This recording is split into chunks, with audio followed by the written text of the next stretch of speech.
विद्यार्थियों, आपका स्वागत है टोटल साइंस सॉल्यूशन चैनल पर। यहाँ हम देख रहे हैं कक्षा 10वीं विज्ञान का अध्याय 8 जो आनुवांशिकता अध्याय है। उस अध्याय के प्रश्नों के उत्तर, लघुत्तरीय प्रश्न, दीर्घवृत्तीय प्रश्न हम पूर्व के वीडियो में देख चुके हैं। आप उस अध्याय के प्रश्नों के उत्तर यदि देखना चाहते हैं तो उस वीडियो को देखना चाहते हैं तो चैनल पर विजिट करके आप देख सकते हैं। इस वीडियो में हम देखेंगे अध्याय 8 आनुवांशिकता के जो वस्तुनिष्ठ प्रश्न हैं, उन वस्तुनिष्ठ प्रश्नों को यहाँ पर देखेंगे। जैसे प्रश्न पहला है, सही विकल्प चुनिए। मेंडल के एक प्रयोग में लंबे मटर के पौधे जिनके बैंगनी पुष्प थे का संकरण बौने पौधों जिनके सफ़ेद पुष्प थे से कराया गया। इनकी संतति के सभी पौधों में बैंगनी पुष्प बैंगनी रंग के थे, परंतु उनमें से लगभग आधे बौने थे। इससे कहा जा सकता है कि लंबे जनक पौधों की आनुवांशिकता रचना निम्नलिखित थी। जो 4 विकल्प दिए गए हैं, इन 4 विकल्पों में से सही उत्तर होगा कैपिटल टी, स्मॉल टी और कैपिटल डब्ल्यू और कैपिटल डब्ल्यू। अगला प्रश्न है, मनुष्य की एक कोशिका में गुणसूत्र पाए जाते हैं। तो इसका जो 4 विकल्प दिए गए हैं, इसमें सही उत्तर होगा 23 जोड़े। अगला प्रश्न है, अनुवांशिकी के जनक कहते हैं, किसे कहा जाता है अनुवांशिकी का जनक? तो इस प्रश्न का जो उत्तर होगा वह 4 विकल्प में से मेंडल को, जो ए विकल्प है वह सही होगा। प्रश्न चौथा है, मनुष्य में लिंग का निर्धारण होता है। 4 विकल्प दिए गए हैं, तो 4 विकल्प में जो सही उत्तर होगा वह होगा ए विकल्प, गुणसूत्रों द्वारा। प्रश्न 5वां है, मेंडल ने अपने प्रयोग किस पौधे पर किए थे? तो इस प्रश्न का सही उत्तर होगा 4 विकल्प में से डी विकल्प जो है मटर सही होगा। अगला प्रश्न, मानव एवं मनुष्य में लिंग गुणसूत्रों के जोड़ों की संख्या होती है। लिंग गुणसूत्र 1 जोड़ी ही होते हैं, तो यहाँ पर जो सही विकल्प होगा वह 1 होगा। अगला प्रश्न, उस लक्षण का चयन कीजिए जो अर्जित तो होता है लेकिन आनुवांशिक नहीं होता। नेत्र का रंग, त्वचा का रंग, शरीर का आकार और बालों की प्रकृति। तो यहाँ पर जो सही विकल्प होगा, सही उत्तर होगा वह सी विकल्प, शरीर का आकार होगा।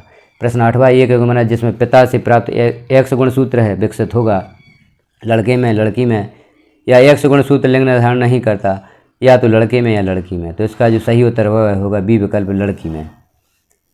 अगला प्रश्न है, लक्षणों की वंशागति का नियम किसने प्रतिपादित किया था? तो इसका सही उत्तर है ग्रेगर जॉन मेंडल ने। 10वां प्रश्न है, स्त्रियों में लिंग गुणसूत्र में पाए जाने वाला संयोजन है। तो यह संयोजन XX है, तो ए विकल्प जो है वह सही है। अगला प्रश्न है, मेंडल के प्रयोगों में वे जीन जो संकरण के दौरान प्रथम पीढ़ी में व्यक्त होते हैं कौन से हैं? प्रभावी जीन, अप्रभावी जीन, समयुग्मजी जीन या उपरोक्त में से कोई नहीं। तो इसका उत्तर होगा प्रभावी जीन, जो ए विकल्प है वह सही होगा। प्रश्न 12वां है, मनुष्य में लिंग गुणसूत्र की संख्या होती है। तो इसका उत्तर लिंग गुणसूत्र 1 जोड़ी होते हैं, तो सही विकल्प जो है वह सी है, 1 जोड़ी। प्रश्न 13वां है, नर या पुरुष में कौन सा गुणसूत्र लिंग निर्धारण के लिए उत्तरदायी होता है? तो इसका जो सही विकल्प होगा वह वाई होगा। अगला प्रश्न, निम्न में से कौन सा रोग अनुवांशिक है? तो डायबिटीज जो रोग है वह अनुवांशिक होता है। अगला प्रश्न है, मटर के एक शुद्ध लंबे पौधे और एक शुद्ध बौने पौधे में संकरण कराया गया। F2 पीढ़ी में शुद्ध लंबे पौधे और बौने पौधे का अनुपात क्या होगा? यहाँ पर जो अनुपात दिए गए हैं उनमें 3:1 सही होगा। अब आगे हम देखते हैं कुछ रिक्त स्थानों की पूर्ति यहाँ पर कर दी गई है। आप जो यहाँ पर हाईलाइट किया गया है और रिक्त स्थान है, तो आप यहाँ देखते जाएं। मेंडल ने वंशागति अनुवांशिकी के नियमों का प्रतिपादन किया। वंशागति या अनुवांशिकी से इस विकल्प भरा गया है। तो जो मेंडल ने वंशानुगति या अनुवांशिकी के नियमों का प्रतिपादन किया। दूसरा रिक्त स्थान है, नर संतान के लिए उत्तरदायी गुणसूत्र वाय है। तीसरा, पीढ़ी दर पीढ़ी विभिन्न लक्षणों का संचरण अनुवांशिकता कहलाता है। पीढ़ी दर पीढ़ी संचारित होने वाले लक्षण अनुवांशिक लक्षण कहलाते हैं। अनुवांशिकता का अध्ययन अनुवांशिकी कहलाता है। अगला रिक्त स्थान या अगला वाक्य है, जीन एक अनुवांशिक इकाई है। यहाँ जीन को रिक्त स्थान में भरा गया है। अगला जो वाक्य है, अनुवांशिक पदार्थ का विनिमय लैंगिक जनन या अर्धसूत्री विभाजन के दौरान होता है। लैंगिक जनन अर्धसूत्री विभाजन के दौरान होता है। सभी जीवों का शरीर कोशिकाओं का बना होता है। मानव में शिशु के लिंग का निर्धारण XY या 23वें जोड़े द्वारा होता है। 10वां वाक्य है, पुरुषों में कुल 46 या 23 जोड़े गुणसूत्र पाए जाते हैं।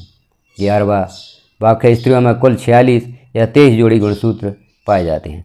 अब यहाँ पर कुछ सही जोड़ियाँ दी गई हैं। जैसे कॉलम ए में है, मेंडल, वाटसन एवं क्रेक, सटन। नर में लिंग का निर्धारण, जनक पौधे से उत्पन्न पीढ़ी, मानव में गुणसूत्र, अधिकतम विभिन्नता, मानव में लक्षणों का नियंत्रण। कॉलम बी में कुछ शब्द दिए गए हैं।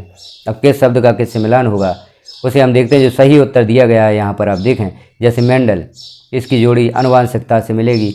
वाटसन एवं क्रेक DNA से, सटन जीन की संरचना, नर में लिंग का निर्धारण, गुणसूत्र और जनक पौधों से उत्पन्न पीढ़ी, पुत्री पीढ़ी। मानव में गुणसूत्र 23 जोड़े, अधिकतम विभिन्नता, लैंगिक जनन और मानव में लक्षणों का नियंत्रण, जीन, लिंग निर्धारण, लिंग गुणसूत्र, आनुवांशिक पदार्थ डीएनए और मेंडल आनुवांशिकी के जनन। प्रश्न चौथा है, एक वाक्य एक शब्द में उत्तर लिखिए। अब हम यहाँ एक वाक्य एक शब्द में उत्तर देखते हैं। तो प्रश्न दिए गए हैं, मनुष्य में कितने गुणसूत्र पाए जाते हैं? इसका उत्तर होगा 46 गुणसूत्र पाए जाते हैं। अगला प्रश्न है, मनुष्य में कितने जोड़ी गुणसूत्र पाए जाते हैं? तो इसका सही उत्तर होगा मनुष्य में 23 जोड़ी गुणसूत्र पाए जाते हैं। डीएनए का पूरा नाम लिखिए। तो डीएनए का पूरा नाम है डीऑक्सी न्यूक्लिक एसिड।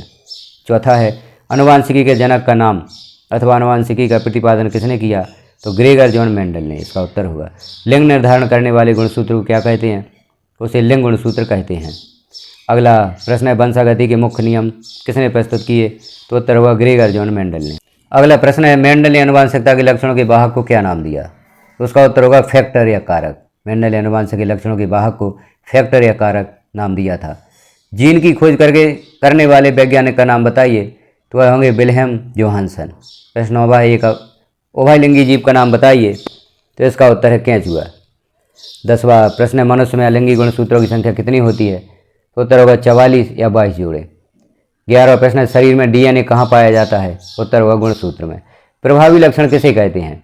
तो जो लक्षण प्रथम पीढ़ी में व्यक्त होते हैं या दिखते हैं वह प्रभावी लक्षण कहलाते हैं। प्रश्न 13वां, यदि एक लक्षण ए अलैंगिक प्रजनन वाली समष्टि के 10% सदस्य में पाया जाता है तथा लक्षण बी उसी समष्टि में 60% जीवों में पाया जाता है, तो कौन सा लक्षण पहले उत्पन्न होगा? तो इसका उत्तर होगा लक्षण बी। अब यहाँ कुछ सत्य असत्य बताने हेतु वाक्य दिए गए हैं, तो उन्हें भी हम देख लेते हैं। जैसे पहला है, पुष्प के लाल एवं सफ़ेद रंग में सफ़ेद प्रभावी एवं लाल अप्रभावी होता है, यह वाक्य असत्य है। दूसरा है, बीजों के गोल एवं झुर्रीदार गुणों में गोल प्रभावी तथा झुर्रीदार अप्रभावी होता है, यह वाक्य सत्य है। तीसरा है, जो गुण एक पीढ़ी से दूसरी पीढ़ी में संचित नहीं होते वे आनुवांशिक गुण कहलाते हैं, यह वाक्य भी असत्य है, क्योंकि जो गुण एक पीढ़ी से दूसरी पीढ़ी में संचित होते हैं वे आनुवांशिक गुण कहलाते हैं। चौथा है, मनुष्य में लिंग का निर्धारण पुरुष के एक्स गुणसूत्र से होता है, तो यहाँ पर असत्य वाक्य है, क्योंकि मनुष्य में लिंग का निर्धारण वाई गुणसूत्र के द्वारा होता है। 5वां प्रश्न है, मनुष्य में 22 जोड़े लिंग गुणसूत्र पाए जाते हैं, तो यह वाक्य असत्य है। 6वां वाक्य है, निषेचन की क्रिया अलैंगिक जनन का भाग है, यह वाक्य भी असत्य है।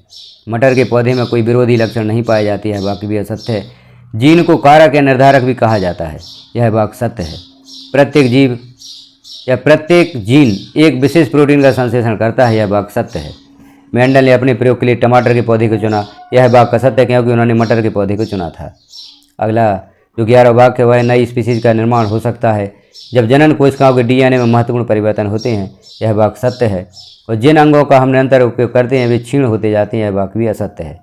प्रकृति योग्यतम का चयन करती है, यह वाक्य सत्य है। तो इस प्रकार से हमने देखे जो कक्षा 10 की विज्ञान का अध्याय 8 है आनुवांशिकता, उस अध्याय के सभी प्रश्नों के उत्तर हमने देखे वीडियो के पहले भाग में, और इस भाग में हमने देखे जो वस्तुनिष्ठ प्रश्न हैं। तो आप प्रश्नों के उत्तर देखना चाहते हैं तो पहले भाग को जरूर देखें, और इस भाग को भी आप शुरू से आखिरी तक देखें, क्योंकि यहाँ पर बहुत ही महत्वपूर्ण प्रश्न आपको दिए गए हैं। पाठ के अंदर के जो प्रश्न हैं, पाठ का ऐसा कोई भाग यहाँ पर नहीं छूटा जिससे यहाँ पर प्रश्नों को ना दिया गया हो। तो आप वीडियो को लास्ट तक जरूर देखें और अपनी परीक्षा की तैयारी करें। चैनल पर पहली बार हैं तो चैनल को सब्सक्राइब भी अवश्य कर लें, बेल आइकन को क्लिक कर ऑल पर भी प्रेस कर दें, ताकि और भी अध्यायों के प्रश्नों के उत्तर यहाँ पर पब्लिश किए जाते हैं तो नोटिफिकेशन के रूप में आपको प्राप्त हो सकेंगे। वीडियो को लास्ट तक देखने के लिए आपका धन्यवाद।